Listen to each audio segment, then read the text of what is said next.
Naglulupad ang mga sin, nagkalahapay kag nagkalatumba ang mga puno sang kahoy, nagahilay ang mga balay. Pila lamang ini sa mga ginbilin nga halit sang buhawi nga nagdalasa sa barangay West Habog-Habog, San Juan, kag West Timawa sa distrito sang Molo, kag barangay Calamisan, kag barangay Butong sa Banwa naman sang Uton. Sa Kabagusan, mayara sang 30 ka mga panimalay sa 3 ka mga barangay gikan sa distrito sang Molo ang apektado sa paglaslas ang buhawi mga taktalas 11:30 sang gabi.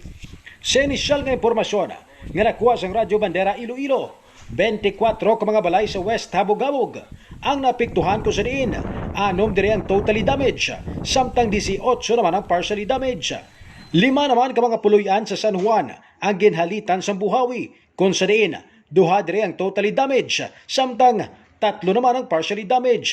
Nakabalhag man sang isa ka partially damaged nga balay sa West Timawa. Suno sa mga residente, naglawig sang 2 ka minutos ang paglabay sang buhawi. Bali, mga 11:30, kapatulog ako sa baby. Tapos, nang batyagan ko, nga abi naman nagtalithi. Si kubahay maulan, nagpus ng kuntat. Pagkatugay, basta kung may nagahunihaw, nga to gali nagabonghaw. Tapos sabi na kuyog ang balay, abi namon, linog. Kay gali buhawi na to gali ang naglabay sa among balay nga kadasig mo, 2 minutes lang mo. Ay, kadasig lang yaya. Anong nabatian niyo? Mga sinablaho, tapos gahuni ang hangin. Nga luga, basta kalaw, hindi mo explain bilang di ka ka-expect nga buhawi gali to. Tapos pag gwa na mo sa kwarto, nagsingkit ang mama ko dahil sa piyak nga wala na ko nung amonsin.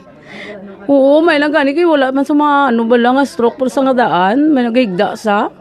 May lang kayo, abdik mas ako na magbangon, kuno ka mga uyat sa katriya. Gadasig ba lang mo? Di muna tayo tanan niya tawag guruwa na muna tayo gagiro ng reklamo ay na mga sin, mga muna. Sagit mga 12, giga nagsaka.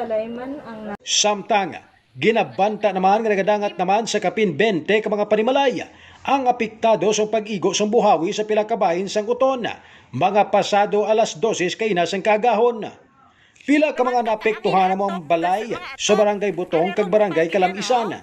Sa interview sang Radyo Bandera Iloilo kay punong barangay Angelo Mola Pulido sang barangay Calamisan, ginpahayag sini nga nagapadayon pa ang assessment agod matumod kung pilagid man ang mga panimalay nga nahalitan sa buhawi.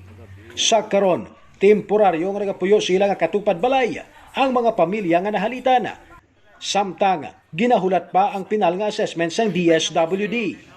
Sa piyak kabahin, mas swerte naman nga wala sang may napilasan sa nasambitan nga insidente. Mga balita nga ito natipon gikan sa probinsya sang Iloilo. Ray Espeha Umalay, nagabandera sang matudod nga serbisyo publiko kag kalingawan sa Iloilo. Radyo Bandera.